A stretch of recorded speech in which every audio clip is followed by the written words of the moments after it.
Saudara, Shalom. Kembali kita bertemu untuk bersama-sama merenungkan firman Tuhan.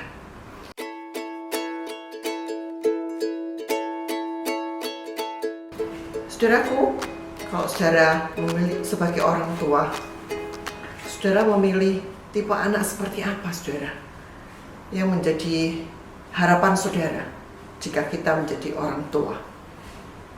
Anak pertama, kalau diberi perintah, diminta bantuan, dia akan berkata, "Baik Papa," dengan manis dia menjawab.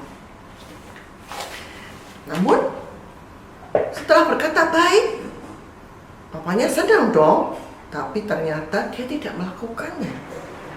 Wah, waktu papanya ngecek apa yang diminta untuk membantu mengerjakannya, ternyata tidak ada yang dijamah, tidak ada yang berubah, apa yang diminta tidak dilakukan, saudara. Apa perasaan saudara sebagai orang tua? Mungkin dia berpikir, mungkin dia masih repot. Oke lah, saya minta anak saya yang kedua. Anak kedua juga diberitahu, "Nak, tolong bantu Papa untuk pekerjaan Papa ini." Papa ini bisa ngerjain sendiri kok, aku gak mau, aku sibuk. Wah, saudara, kalau kita miliki anak seperti ini, kadang-kadang kita juga kesal ya. Kita berkata, diminta tolong sedikit saja, begitu jawabnya.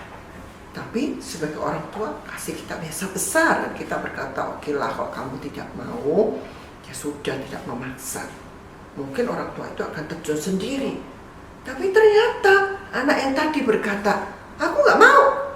Ternyata dia begitu papanya mungkin saat sibuk mengurus untuk orang mengerjakannya, dia balik ke tempat pekerjaan itu, dia lihat anaknya sedang mengerjakannya. Wah, senang juga ya kita jadi orang tua. Tadi bilang gak mau nih, tapi ternyata dia bilang gak mau, dia ternyata mengerjakannya. Saudara, kalau saudara melihat dari dua kisah tentang anak ini, apa persamaan dari keduanya, saudara? Saudara bisa coba merenungkan antara anak pertama dan anak kedua. Apa persamaannya, saudara? Kalau perbedaannya sudah jelas tadi kan. Satu jawab baik tapi tidak melakukan, satunya lagi jawabnya tidak tapi melakukannya. Persamaannya apa, saudara? Persamaannya adalah mereka sama-sama berdua mengambil bagian yang dengan mengatakan tidak. Untuk anak pertama, tidaknya berwujud dalam perbuatannya. Untuk anak yang kedua, wujudnya adalah dalam perkataannya. Nah, kalau tahu bahwa dua hal ini, dua tipe anak ini ternyata sama-sama tidak konsisten dengan ucapannya.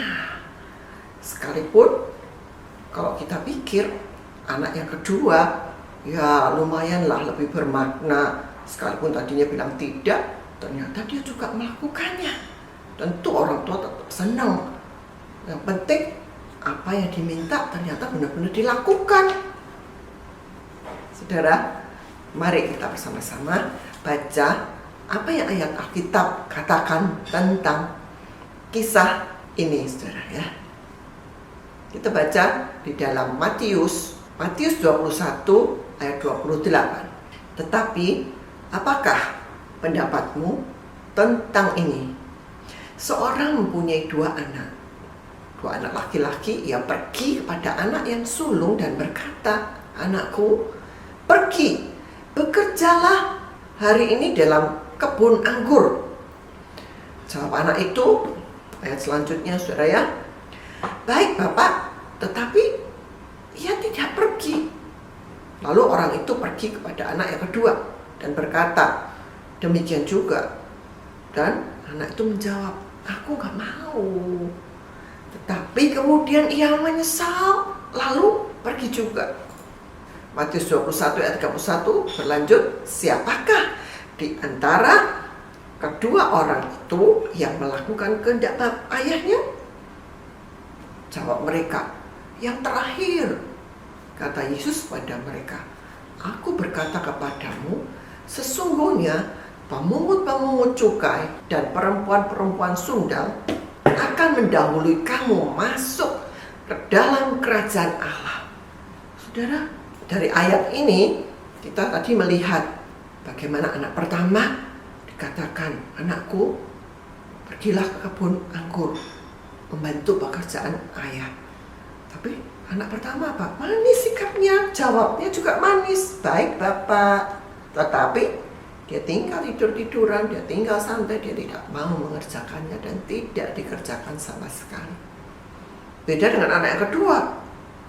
Dia pada awalnya mengatakan, tidak, aku gak mau. Masa pekerjaan begitu aku mesti mengerjakannya? Ya kalau kita lihat anak-anak sekarang berkata, masa begitu aja mesti aku, gitu ya saudara. Tapi ternyata dia melakukannya. Wah, ayat tadi ditutup, siapa ya yang melakukan kehendak ayahnya? Betul, anak yang kedua, dia tetap melakukan kehendak ayahnya. Tapi kalau saudara disuruh memilih, saudara tipe anak yang seperti apa yang saudara inginkan? Mungkin saudara berkata juga, ya lumayanlah anak yang kedua. Tapi bagaimanapun juga sebagai orang tua, kita akan tetap mengasihi anak kita, kondisi apapun juga. Nah, namun dalam kisah ini Tuhan sedang memberi perumpamaan, dan perumpamaan ini untuk menegur sekelompok orang. Kira-kira kelompok yang mana ini saudara? Ayat tadi ditutup dengan bagaimana Tuhan berkata, aku berkata kepadamu, sesungguhnya pemungut-pemungut cukai dan perempuan-perempuan sundal, ini kelompok orang-orang yang berdosa saudara. Kelompok-kelompok orang yang tidak disenangi oleh masyarakat akan mendahului kamu masuk ke dalam kerajaan Allah. Loh, kok bisa? Mungkin kita berkata seperti itu. Berikutnya Tuhan berkata, sebab Yohanes datang untuk menunjukkan jalan kebenaran kepadamu, dan kamu tidak percaya kepadanya. Ternyata ini adalah perkataan Tuhan Yesus saat orang Farisi itu bertanya, menghadap Tuhan dan bertanya, Guru, kamu melakukan kuasamu menyembuhkan orang dan berbuat segala mukjizat itu dari mana kuasanya? Tuhan bertanya balik kepada mereka, menurut kamu baptisan Yohanes itu dari mana? Dari surga atau dari manusia? Dan mereka tidak mau menjawab, saudara. Pemungut cukai ini sangat licik. Dia hanya ingin menjebak jawaban-jawaban Tuhan Yesus dengan pertanyaan-pertanyaan mereka. Dia berpikir kalau kita jawab dari surga, wah, ntar kita dikatakan, kenapa kamu gak percaya? Dan dia mengatakan bahwa kuasanya dari surga. Orang lain dengar. Tapi kalau kita jawab bukan dari manusia, kita yang nanti pamor kita jadi turun nih di pemandangan masyarakat. Mereka semua meyakini apa yang dilakukan Yohanes itu dari Allah. Terus bagaimana dong? Kita bilang aja nggak tahu. Akhirnya mereka berkata, kami nggak tahu. Dan Tuhan berkata, karena kamu berkata tidak tahu, aku juga tidak akan beritahu pada kamu. Dan berikutnya Tuhan menunjukkan, menegur mereka melalui perumpamaan ini. Saudara, kalau saudara lihat, kira-kira yang termasuk pemungut-pemungut cukai dan perempuan-perempuan sundal itu tipe anak yang mana, saudara? Anak yang pertama atau yang kedua? Permulaan berkata tidak, menolak tadinya. Tapi akhirnya dia pikir-pikir, iya ya kasihan, aku sudah banyak dipelihara papaku, orang tuaku sudah sayang aku, masa aku diminta tolong seperti itu aja tidak mau melakukannya. Dia menyesal, terus dia melakukannya, saudara. Betul, ini adalah kelompok dari perempuan sundal dan pemungut-pemungut cukai. Mengapa demikian? Karena Tuhan berkata, sebab Yohanes datang untuk menunjukkan jalan kebenaran kepadamu, dan kamu tidak percaya. Ini ditujukan pada orang-orang Farisi dan imam-imam dan para ahli Taurat. Saudara, mereka tidak percaya sekalipun jalan kebenaran mereka lihat. Bahkan mereka melihat sendiri bagaimana sang kebenaran, yaitu Kristus hadir di depan mata mereka. Mereka juga tidak mau percaya. Jadi kelompok anak pertama itu perumpamaan yang Tuhan berikan untuk para ahli Taurat dan orang-orang Farisi tadi, saudara. Mungkin saudara berkata, kalau disuruh memilih, ya kalau cuma 2 pilihannya saya milih anak yang kedua lah, daripada ya tapi tidak dilakukan. Betul juga sih, saudara. Tapi di antara kedua ini pun tetap kita akan pelajari bahwa ini adalah bukan pilihan yang terbaik, ya. Kalau toh harus memilih di antara keduanya, tentu yang kedua lebih baik, tapi bukan pilihan yang terbaik. Nah, saudara, coba bayangkan mengapa saya berkata bukan pilihan yang terbaik. Manakala kita misalnya punya pasangan, telurnya habis misalnya di dapur, perlu telur nih, berkata, "Pap, nanti kalau pergi tolong mampir ya, entah di kios atau di mana yang jual telur, beliin telur deh 1/2 kilo aja." Nggak bisa, mampir-mampir begitu tuh urusan perempuan lah, kamu yang beli sendiri. Oh, ya sudahlah, dikirain memang tidak bisa, tidak mampir beli. Saudara, akhirnya sang istri pergi beli nih. Sudah pergi beli, pulang-pulang suaminya bawa lagi telur. Nggak cuma 1/2 kilo, tapi bawanya 1 kilo. Ya ampun, kalau sekali 2 kali nggak masalah. Tapi kalau berulang kali, apalagi jatah untuk belanja sudah ditakarin, bisa akhirnya menimbulkan permasalahan yang baru yang mestinya tidak perlu terjadi. Dan kesannya apa, saudara? Manakala kita selalu lihat suami kita berkata tidak atau anak kita berkata tidak, taunya dia melakukan. Dan itu tidak terjadi sekali, 2 kali, 3 kali.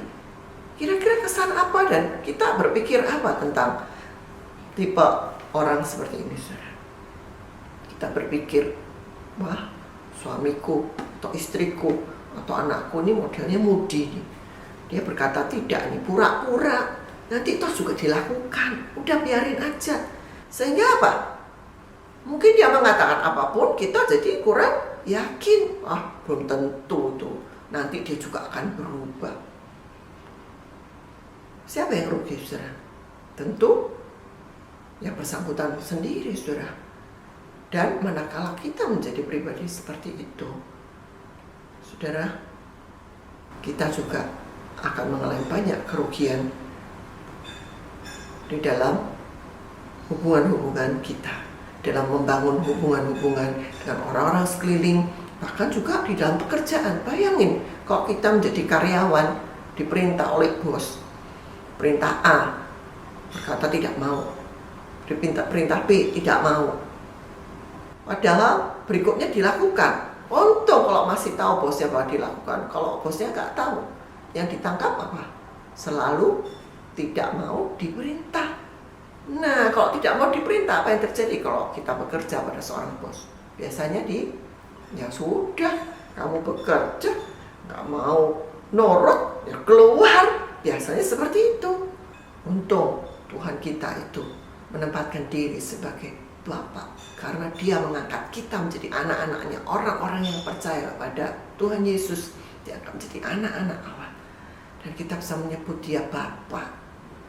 Bapa yang masih besar pengampunannya, masih besar memberikan kesempatan-kesempatan buat kita.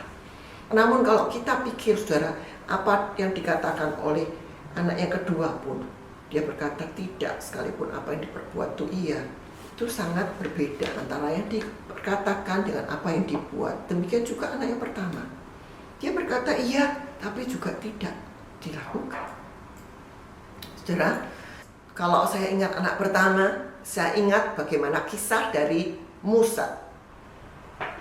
Saudara, Musa saat dipanggil oleh Tuhan untuk menjadi pemimpin bagi umat Israel, memimpin umat Israel keluar dari perbudakan Mesir. Apa yang katakan Musa? Tuhan, jangan suruh aku. Aku ini orang yang tidak pandai, petah lidahku, tidak pintar ngomong, Tuhan. Dan banyak hal Musa berdalih. Kalau orang Israel nanti bertanya, aku harus jawab apa? Jawab ini, Tuhan tunjukkan ini. Tuhan bahkan membuktikan bahwa dia memanggil dengan menyertai kuasa. Dengan apa? Dengan tangannya suruh masukkan baju, dikeluarkan. Tangannya penuh kusta, masukin lagi, keluarin, sembuh. Bahkan Tuhan memanggil dia dengan semak belukar berapi, tapi semak belukarnya tidak terbakar, saudara. Kan biasa kalau semak belukar kering, apalagi terbakar ya kering, lama-lama hangus, habis. Ini tidak, semak belukarnya tetap ada, tapi apinya terus menyala sampai Musa mendekat, dan dia dengar suara Tuhan sendiri. Tuhan menemui khusus untuk Musa. Tapi pada akhir Tuhan memanggil dia. Musa berkata apa, saudara? Tidak Tuhan, suruh aja orang lain. Ini mulutku ini nggak pandai untuk berbicara. Kalau boleh dibahasakan dalam bahasa sehari-hari seperti itu, saudara. Namun sekali lagi, Allah sebagai Bapa yang mengasihi, dia sangat sabar terhadap Musa, saudara. Apa yang Bapak lakukan? Apa yang Allah Bapa lakukan? Dia mengirim Harun untuk mendampingi si Musa yang tadinya berkata tidak itu, saudara. Dikirim supaya dia benar-benar mau melakukan apa yang Tuhan ingin dia lakukan, saudara. Nah, mungkin kita berkata, wah, kalau menghadapi pasangan yang berkatanya iya, ternyata tidak dilakukan. Pak, jangan lupa bayar SPP anak-anak. Iya pasti. Ternyata ditagih sama sekolahan, belum dibayar. Ditanya, Pak, uang SPP-nya kok belum dibayar? Nah, iya, aku pakai untuk beli yang lain. Itu sekali, saudara, 2 kali, 3 kali. Pak, lampunya mati, tolong digantiin. Ternyata apa? Waktu sudah berlalu, lampunya tidak diganti-ganti. Saudara mesti harus naik tangga sendiri menggantinya. Atau mungkin istri saudara, Mam, jangan lupa belanja untuk keperluan rumah karena bakalan banjir nih. Iya. Ini nggak dilakukan, saudara. Banjir datang. Akhirnya kulkas kosong. Apa yang terjadi? Kesel ya, saudara ya. Kesel. Iya, Bu. Kesel. Iya. Kesel sekali kalau ulang-ulang berkata iya, tapi tidak dilakukan. Iya, tapi ditunda terus. Mengesalkan sekali. Saudara, mungkin saudara dipanggil sebagai Harun untuk mendampingi, baik mungkin itu pasangan saudara, atau itu anak saudara, atau itu orang tua saudara, supaya mereka benar-benar melakukan fungsi atas panggilan Tuhan buat dirinya. Entah fungsinya sebagai suami, atau fungsinya sebagai istri, fungsi sebagai seorang anak, fungsi sebagai orang tua. Dan itu berarti kita sedang menjadi alatnya Tuhan untuk mendampingi seseorang menjadi pribadi yang diinginkan Tuhan. Kalau Tuhan sudah bersabar terhadap pasangan kita, terhadap anak-anak kita, bahkan juga terhadap diri kita, seharusnya lah kita juga sabar terhadap orang-orang yang harus kita dampingi, sekalipun mereka memiliki banyak kekurangan. Amin. Ya. Nah, saudara, kalau kita melihat bagaimana kisah ini tadi, kita melihat antara perkataan dan perbuatan itu ternyata ada jarak, saudara, yang harus ditempuh.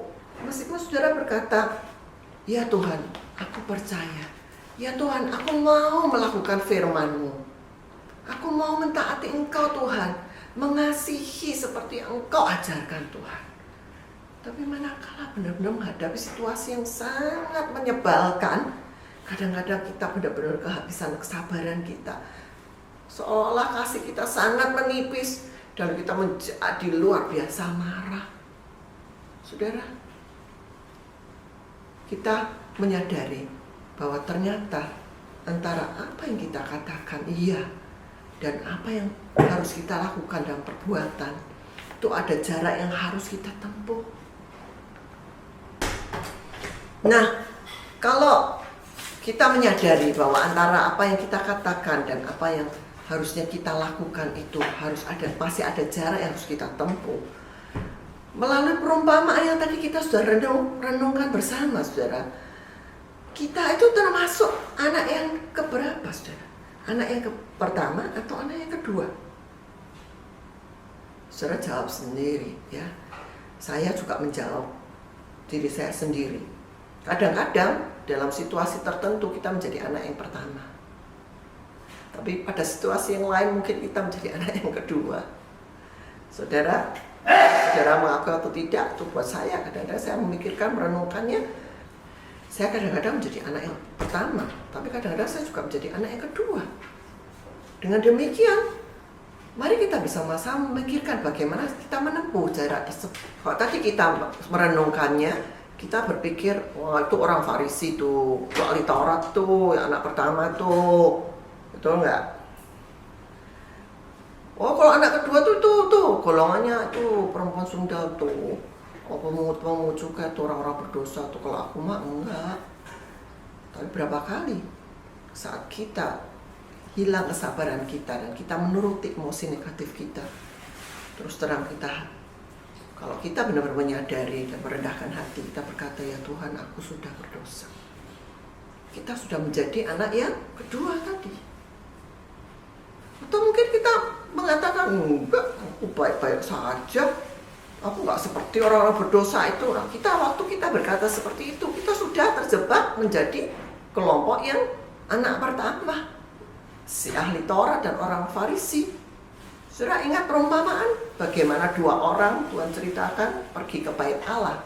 Satunya orang Farisi, satunya pemungut cukai. Pemungut cukai ini berkata, Tuhan, ampuni aku ini orang berdosa. Aku sudah banyak meres uangnya orang, si ibu A, B, C, bapak E, D, F. Oh Tuhan, dosa aku banyak, ampuni aku Tuhan, aku gak layak di hadapan-Mu. Tapi ahli Taurat berkata, Tuhan, aku ini datang. Dan dia mengakui, menceritakan semua hal yang sudah dia lakukan. Aku berpuasa, aku mentaati hukum Tuhan, dan semua hal seolah-olah dia tidak berdosa sama sekali. Bahkan dia berkata, bahkan aku gak seperti orang si pemungut cukai ini. Saudara, saat kita berkata, oh aku gak seperti pemungut cukai itu, aku gak seperti kelompoknya orang yang berdosa itu, kita sudah terjebak menjadi anak yang pertama. Saudara, Tuhan tetap menghargai si pemungut cukai dan perempuan sundal yang mau merendahkan diri dan menyadari kesalahannya.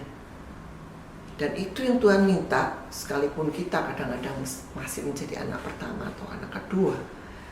Manakala kita benar-benar menyadari ada sesuatu yang masih keliru dalam diri kita, kita akan berupaya untuk bertobat dan menjadi percaya kepada Tuhan yang sedang berbicara lewat firman-Nya. Firman itu mungkin kita baca, mungkin itu teguran dari seseorang, entah firman Tuhan yang dikhotbahkan. Kita menyadari, ya ampun, berarti saya salah ini. Kita cepat datang merendahkan diri, saudara. Minta ampun pada Tuhan. Tuhan, aku ini orangnya Tuhan.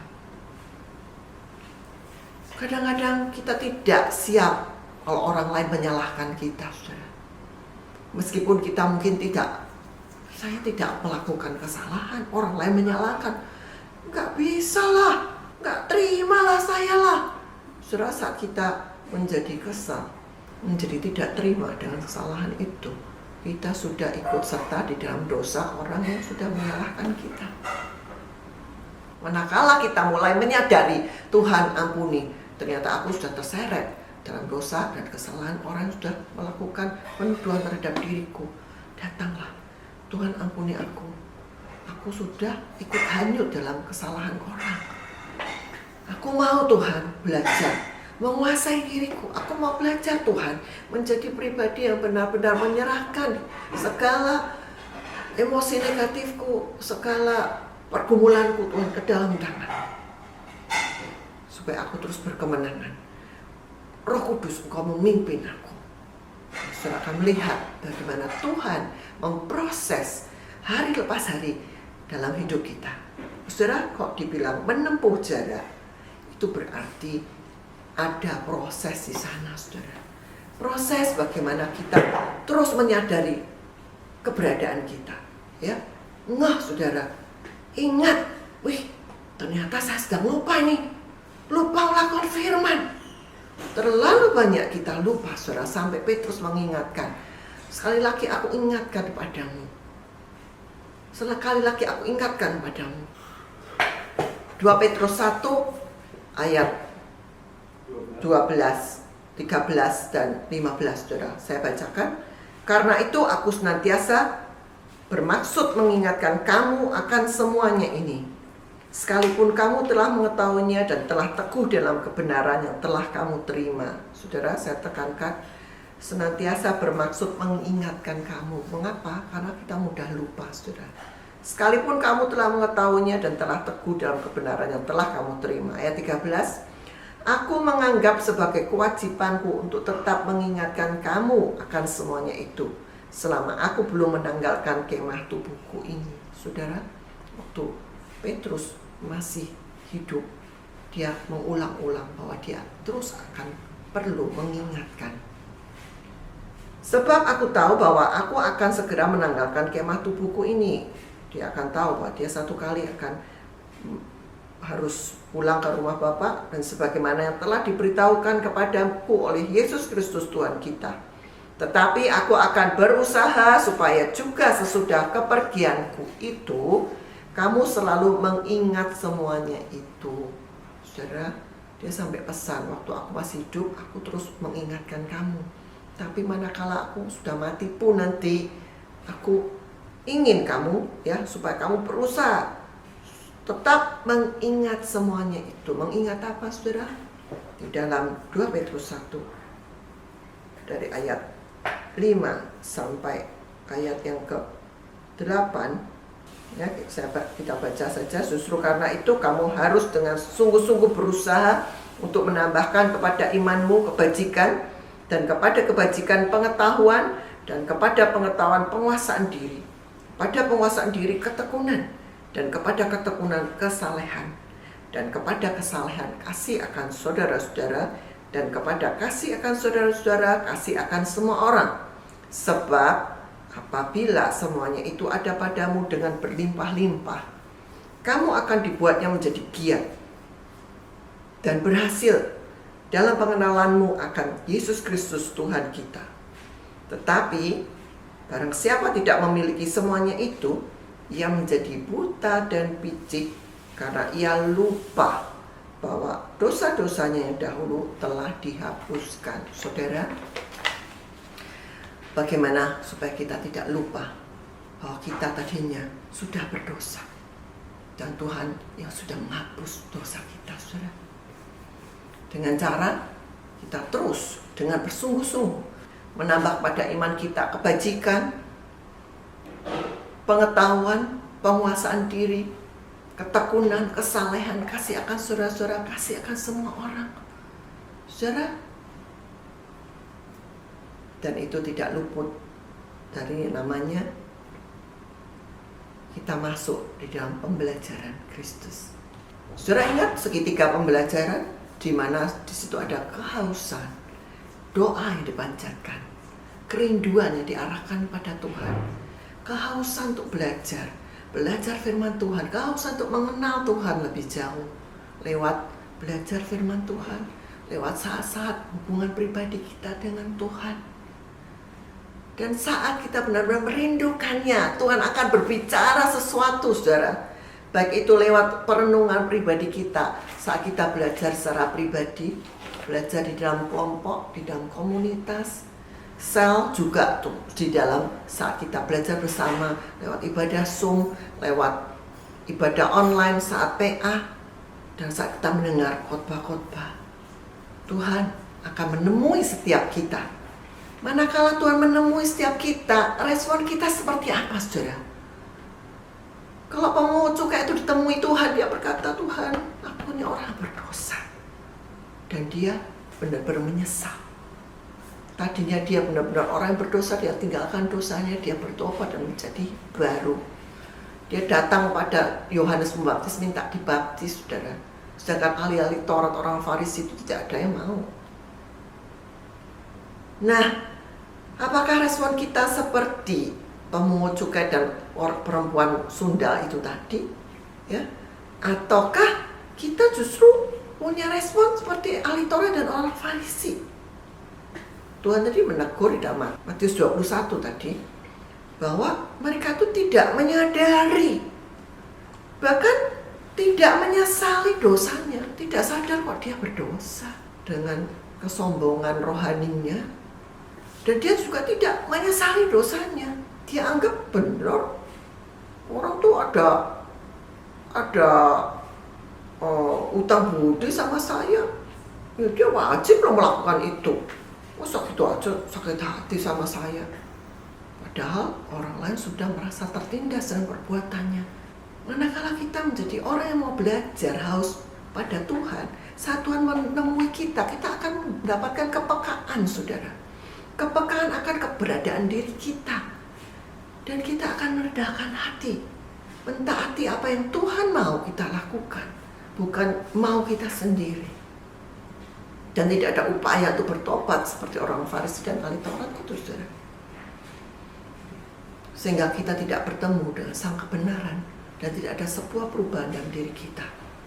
Dan manakala itu tidak terjadi, saudara, 2 Petrus 1 tadi berkata, manakala kita tidak memiliki iman yang terus ditambah dengan pengetahuan, dengan ketekunan dan kesalahan dan penguasaan diri, saudara, dengan kasih, kan saudara-saudara, kasih pada semua orang, kita akan menjadi buta, dan makin buta dan makin picik, sehingga bisa kehilangan apa, saudara? Keselamatan, saudara. Boro-boro mau kesempurnaan, saudara. Tuhan memanggil kita pada kesempurnaan, itu pun masih jauh sekali antara kata sempurna dengan apa yang benar-benar kita bisa lakukan sehingga kita bisa mencapai yang namanya sempurna itu. Kita harus menempuhnya dan mulai melakukannya. Dan kalau namanya menempuh, saudara, itu cerita tentang apa? Ada jarak di sana, ada waktu yang dibutuhkan. Kalau kita mau jalannya seperti semut, ya lama, saudara, sampai kepada kesempurnaan. Kalau saudara mau yang namanya lebih cepat, berarti apa, saudara? Berlari, seperti yang dilakukan dan diputuskan oleh Paulus. Aku berlari, aku mengejar hidup kekal itu. Siapa tahu aku bisa mendapatkannya. Demikian juga kita, saudara. Manakala kita benar-benar merindukan hal itu, kita melihat panggilan itu, kita mau, Tuhan, aku mau, Tuhan, ini aku, Tuhan, aku mau belajar sungguh-sungguh, aku mau melakukannya, Tuhan. Mungkin waktu kita lari, kita terjungkal jatuh. Bangun, saudara. Tuhan berikan pengampunan dan berikan kekuatan untuk terus berlari. Dan manakala orang mau terus menanti-nantikan Tuhan, mau berusaha berjalan bersama Tuhan, bukan mengandalkan kekuatannya sendiri. Tuhan berjanji di dalam Yesaya 40 ayat 31. Tetapi orang-orang yang menanti-nantikan Tuhan mendapat kekuatan baru. Mereka seumpama raja wali yang naik terbang dengan kekuatan sayapnya. Mereka berlari dan tidak menjadi lesu. Mereka berjalan dan tidak menjadi lelah. Saudara mau menanti-nantikan Tuhan? Tidak bisa jauh dari apa yang namanya duduk di kaki Tuhan untuk belajar dari Dia. Seperti Maria sudah memilih kesempatan yang terbaik. Duduk bagaimana dia benar-benar dekat dengan Tuhan. Menikmati bagaimana dia belajar dari sang guru itu. Saudara, pilihan ada dalam tangan kita. Apakah saudara mau menjadi anak yang pertama atau anak yang kedua? Mungkin saudara berkata, kan tadi sudah dibilang, Bu, kita bisa kadang-kadang pertama, bisa kadang-kadang kedua. Iya, tapi keputusan tetap pada diri kita. Saat kita terjerembab di anak yang pertama pun atau anak yang kedua pun, yang pasti Tuhan mau kita segera menyadari kekeliruan kita dan kita datang pada Tuhan untuk kita mendapatkan pembaharuan, untuk kita benar-benar berdiri lagi, berlari lagi, sehingga jarak yang jauh itu, jarak antara kata dan perbuatan itu benar-benar dapat ditempuh dengan baik, saudara. sehingga kita menjadi utusan Tuhan yang ada di dunia ini, menjadi utusan yang benar-benar bisa membawa berita Injil buat orang-orang sekeliling. Itu sangat powerful karena kita benar-benar memiliki kehidupan yang mencerminkan bagaimana Kristus adanya. Mari kita masuk di dalam doa. Tuhan, terima kasih Engkau sudah mengingatkan kami bagaimana keberadaan kami, yang terkadang kami bisa menjadi anak yang pertama, terkadang kami, Tuhan, menjadi anak yang kedua. Di atas semuanya Tuhan, Engkau ingin kami benar-benar berkata iya dan benar-benar melakukannya Tuhan. Meskipun kami menyadari itu adalah Tuhan, kadang-kadang ada jarak yang harus kami tempuh. Tuhan, kuatkan kami. Kami mau belajar supaya kami benar-benar konsisten dengan apa yang kami katakan. Manakala Engkau memanggil kami untuk menjadi alat-Mu Tuhan, di setiap dunia Tuhan sudah panggil kami. Engkau akan memperlengkapi kami sehingga kami benar-benar Tuhan menjadi utusan Tuhan yang dapat menjadi terang yang menyala terang Tuhan, dan dapat menyinari orang sekeliling kami sehingga mereka boleh melihat bagaimana Engkau Tuhan, kasih-Mu, kehadiran-Mu, kebaikan-Mu, kemurahan hati-Mu Tuhan benar-benar dirasakan, dan mereka boleh dijamah oleh kasih-Mu itu lewat kehadiran-Mu Tuhan melalui hidup kami, di dalam hidup kami. Ini kami Tuhan, ampuni segala kekurangan kami, kesalahan kami. Buat kami selalu sadar Tuhan saat kami melakukan segala kekeliruan kami, sehingga kami tidak berlarut di dalam kesalahan kami. Sehingga Tuhan, kami tidak terus menjadi orang yang menjadi keras hati karena kami tidak pernah menyadari kekeliruan. Terima kasih ya Bapa. Roh Kudus, Engkau akan terus berbicara pada setiap kami, sekalipun hamba-Mu sudah berhenti berbicara. Firman-Mu akan terus berbicara lewat firman, lewat Roh Kudus yang terus ada dalam hidup kami, memimpin hidup kami. Terpuji nama-Mu, di dalam nama Tuhan Yesus Kristus Engkau memampukan kami ya Tuhan. Haleluya. Amin.